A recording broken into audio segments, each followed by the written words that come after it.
നമസ്കാരം, എല്ലാവർക്കും ആമീസ് ഫുഡ് കോർട്ടിലേക്ക് സ്വാഗതം. എൻ്റെ പേര് സുമിത. ഇന്ന് ഞാൻ വന്നിരിക്കുന്നത് കിഡിലൻ ഒരു ക്രാബ് റോസ്റ്റിൻ്റെ റെസിപ്പി ആയിട്ടാണ്. വളരെ ഈസിയാണ് ഉണ്ടാക്കാൻ വേണ്ടിയിട്ട്. അതേപോലെ തന്നെ നല്ല ടേസ്റ്റി ആയിട്ടുള്ള ഒരു കിഡിലൻ ഞണ്ട് റോസ്റ്റാണ്. അപ്പോൾ അതെങ്ങനെയാണ് ഈസി ആയിട്ട് നമുക്ക് വീട്ടിലുണ്ടാക്കുന്നതെന്ന് കൂടി നോക്കാം. നമ്മുടെ ഞണ്ട് റോസ്റ്റിലേക്ക് വേണ്ടിയിട്ട് നമുക്ക് ആദ്യം തന്നെ ഒരു അരപ്പ് റെഡിയാക്കണം. അപ്പോൾ അതിന് വേണ്ടിയിട്ട് മിക്സിയുടെ ചെറിയ ജാർ എടുത്ത് വെച്ചിട്ടുണ്ട്. അതിലേക്ക് വെളുത്തുള്ളിയാണ് 1 ടേബിൾ സ്പൂൺ അളവിൽ ചേർത്തിട്ടുണ്ട്.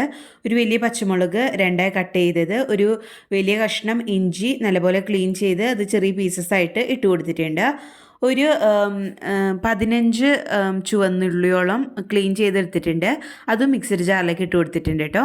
1 ടീസ്പൂൺ അളവിൽ കുരുമുളകാണ്, അതും നമുക്ക് ചേർത്ത് കൊടുക്കാം. അപ്പോൾ അതൊക്കെ നിങ്ങളുടെ എരിവിനനുസരിച്ച് നിങ്ങൾക്ക് കൂട്ടുകയും കുറയ്ക്കുകയും ചെയ്യാം കേട്ടോ. ഇനി ഇതിലേക്ക് 1 ടീസ്പൂൺ അളവിൽ തന്നെ പെരിഞ്ജീരകമാണ്, പിന്നെ കുറച്ച് കറിവേപ്പിലയും കൂടി ചേർത്തിട്ട് നമുക്കിത് ഒന്ന് ചതച്ച് എടുത്തുകൊണ്ട് വരാം. അരച്ച് പേസ്റ്റ് രൂപത്തിലാക്കണ്ട, ജസ്റ്റ് ഇതേപോലെ ഒന്ന് ക്രഷ് ചെയ്ത് കൊണ്ടുവന്നാൽ മതി കേട്ടോ.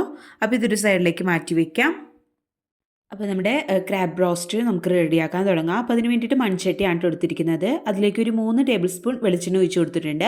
വെളിച്ചെണ്ണ നല്ലപോലെ ചൂടായിട്ട് വരുമ്പോൾ ഇതിലേക്ക് സവാള ചേർത്ത് കൊടുക്കാം. കാരണം കുറച്ച് നീളത്തിലരിഞ്ഞ 3 മീഡിയം സൈസിലുള്ള സവാളയാണ് കേട്ടോ ചേർത്ത് കൊടുത്തിരിക്കുന്നത്. അതിനി ഈ ഒരു വെളിച്ചെണ്ണയിലിട്ടിട്ട് നമുക്ക് നല്ല സോഫ്റ്റായിട്ട് വരുന്നത് വരയ്ക്കും വഴറ്റിയെടുക്കാം. സവാളയൊക്കെ നല്ല പോലെ വാടി വന്നാൽ നമ്മൾ നേരത്തെ ക്രഷ് ചെയ്ത് മാറ്റി വെച്ചിട്ട് നമ്മുടെ ഇഞ്ചി, വെളുത്തുള്ളി, ചുവന്നുള്ളിയുടെ ഒരു ഇതുണ്ടല്ലോ, അത് നമുക്ക് മൊത്തത്തിൽ നമ്മുടെ ഈ ഒരു സവാളയിലേക്ക് ചട്ടിയിലേക്ക് നമുക്ക് ഇട്ട് കൊടുക്കാം. ഇനി ഇതിലേക്ക് ഞാൻ തക്കാളിയാണ് കേട്ടോ ചേർക്കുന്നത്. ഒരു വലിയ തക്കാളി കട്ട് ചെയ്തത് ഇട്ട് കൊടുത്തിട്ടുണ്ട്. എന്നിട്ട് ഇതൊന്ന് നല്ല പോലെ വാടി വരുന്നത് വരയ്ക്കും നമുക്കൊന്ന് വഴറ്റിയെടുക്കാം. അപ്പോൾ ഈ കൂട്ടത്തിൽ തന്നെ ഞാൻ കുറച്ച് കറിവേപ്പിലയും കൂടി ചേർത്ത് കൊടുക്കുന്നുണ്ട്. അതും കൂടി ചേർത്തിട്ട് നമ്മൾ ഈ ഒരു തക്കാളിയൊക്കെ നല്ല പോലെ ഉടഞ്ഞു വരൂലേ, അതായി വരുന്നത് വരയ്ക്കും നല്ല പോലെ ഇത് വഴറ്റിയെടുക്കാം കേട്ടോ. നമ്മുടെ തക്കാളിയൊക്കെ ഇപ്പോൾ നല്ല പോലെ സോഫ്റ്റായിട്ട് വന്നിട്ടുണ്ട്. ഇനി ഇതിലേക്ക് മസാലപ്പൊടികളൊക്കെ ചേർത്ത് കൊടുക്കാം.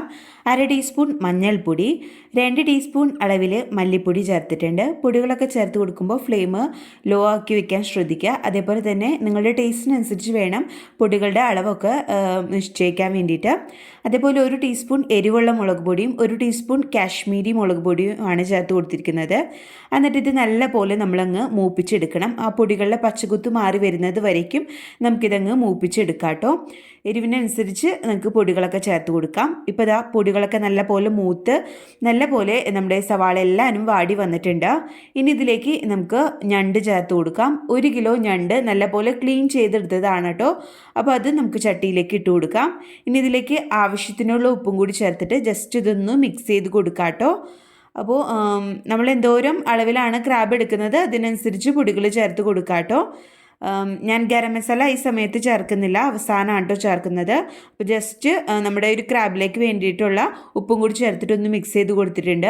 ഇനി ഇതിലേക്ക് ഒരു നാരങ്ങയുടെ ജ്യൂസാണ് കേട്ടോ പിഴിഞ്ഞ് ചേർത്ത് കൊടുത്തിരിക്കുന്നത്. നമ്മൾ തക്കാളി ചേർത്തിട്ടുണ്ട്, എന്നാലും ചെറിയൊരു പുളിപ്പിന് വേണ്ടിയിട്ടാണ് നമ്മൾ നാരങ്ങ ജ്യൂസ് ചേർക്കുന്നത്. നാരങ്ങയുടെ നീരില്ലെങ്കിൽ വിനീഗർ ചേർത്ത് കൊടുത്താലും മതി കേട്ടോ. എന്നിട്ട് ഒന്നും കൂടി മിക്സ് ചെയ്തിട്ട് നമുക്കിതൊന്ന് മൂടി വെച്ച് മീഡിയം ഫ്ലെയിമിൽ വെച്ച് വേവിച്ചെടുക്കാം. അപ്പോൾ നമുക്ക് നമ്മുടെ ഒരു ചട്ടി ഒന്ന് തുറന്ന് നോക്കാം. അപ്പോൾ അത് നോക്കിയാൽ തന്നെ കാണാം നമ്മുടെ ഞണ്ടിൽ നിന്ന് വെള്ളമൊക്കെ ഇറങ്ങി വന്നിട്ടുണ്ട്. അതേപോലെ എണ്ണയൊക്കെ നല്ല പോലെ ഒന്ന് തെളിഞ്ഞു വന്നിട്ടുണ്ട് കേട്ടോ. അപ്പോൾ നമ്മൾ ഒട്ടും തന്നെ ഇതിൽ വെള്ളം ചേർത്ത് കൊടുത്തിട്ടുണ്ടായിരുന്നില്ല, ഞണ്ടിൽ നിന്ന് ഇറങ്ങി വന്നതാണത്. ഇനി ഇത് നല്ല പോലെ ഒന്ന് മിക്സ് ചെയ്ത് കൊടുക്കാം. അപ്പോൾ കുറച്ചും കൂടി നമുക്കിത് വേവിച്ചെടുക്കാനുണ്ട് കേട്ടോ. അപ്പോൾ ഇടയ്ക്ക് ഇതൊന്ന് തുറന്നു നോക്കി ഇളക്കി കൊടുക്കാനും മറക്കരുത്. ഇനി ഇതിലേക്ക് ഞാൻ നല്ല കട്ടിയുള്ള തേങ്ങാപ്പാൽ 1 ഗ്ലാസ് അളവിലാണ് കേട്ടോ ചേർത്ത് കൊടുക്കുന്നത്.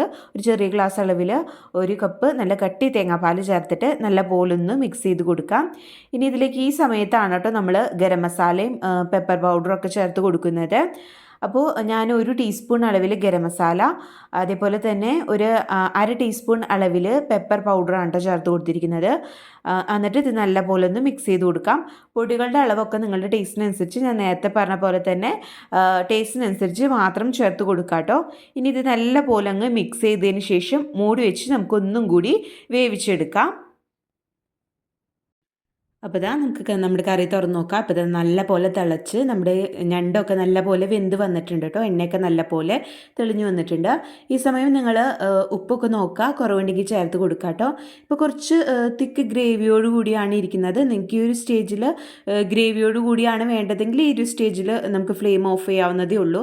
ഞാനിപ്പോൾ കുറച്ചും കൂടി ഡ്രൈ ആക്കി എടുക്കുന്നുണ്ട്. അപ്പോൾ തുറന്നിട്ടിട്ട് തന്നെ നമുക്കിങ്ങ് വേവിച്ചെടുക്കാം, ഡ്രൈ ആക്കി എടുക്കാം. അപ്പോൾ ഇതാ നല്ലപോലെ വെള്ളമൊക്കെ ഒന്ന് വറ്റി വന്നിട്ടുണ്ട്. ഞാനിതിലേക്ക് കുറച്ച് പച്ച വെളിച്ചെണ്ണയും കുറച്ച് കറിവേപ്പിലയും കൂടി ചേർത്തിട്ട് നല്ലപോലെ ഒന്ന് മിക്സ് ചെയ്തെടുക്കുന്നുണ്ട് കേട്ടോ. അപ്പോൾ ഇത്രയേ ഉള്ളൂ നമ്മുടെ അടിപൊളി നല്ല ടേസ്റ്റി ആയിട്ടുള്ള അതുപോലെ നല്ല ഈസി ആയിട്ടുള്ള ഞണ്ട് റോസ്റ്റ് ഇവിടെ റെഡി ആയിട്ടുണ്ട്. നല്ല ടേസ്റ്റാണ്. അപ്പത്തിൻ്റെ കൂടെയും ചപ്പാത്തിയുടെ കൂടെയും ചോറിൻ്റെ കൂടെയൊക്കെ കഴിക്കാൻ പറ്റുന്ന ഒരു കിഡിലൻ കോംബോ ആണ് കേട്ടോ. അപ്പോൾ എല്ലാവരും ഇതൊന്ന് ട്രൈ ചെയ്ത് നോക്കുക. എന്നിട്ട് അഭിപ്രായമൊക്കെ താഴെ കമൻറ്റ് ബോക്സിൽ അറിയിക്കുക. ആദ്യമായിട്ട് കാണുന്നവർ ആരെങ്കിലും ഉണ്ടെങ്കിൽ ചാനൽ സബ്സ്ക്രൈബ് ചെയ്യാൻ മറക്കരുത്. നിങ്ങൾ ട്രൈ ചെയ്ത് നോക്കിയിട്ട് കമൻറ്റ് ബോക്സിൽ നിങ്ങളുടെ അഭിപ്രായങ്ങളൊക്കെ അറിയിക്കാനും മറക്കരുത്. അപ്പോൾ പൊടികളുടെ അളവൊക്കെ നിങ്ങളുടെ ടേസ്റ്റിനനുസരിച്ച് കൂട്ടുകയും കുറയ്ക്കുകയൊക്കെ ചെയ്യാം കേട്ടോ. അപ്പോൾ നല്ല അടിപൊളി നല്ല കിടിലൻ ടേസ്റ്റ് നല്ല ഈസി ആയിട്ടുള്ള ഞണ്ട് റോസ്റ്റ് ഇവിടെ റെഡി ആയിട്ടുണ്ട്. അപ്പോൾ ഇതെല്ലാവരും ട്രൈ ചെയ്ത് നോക്കുക. അപ്പോൾ അടുത്ത അടിപൊളി വിഭവങ്ങളായിട്ട് വരുന്നത് വരയ്ക്കും ബായ്. താങ്ക്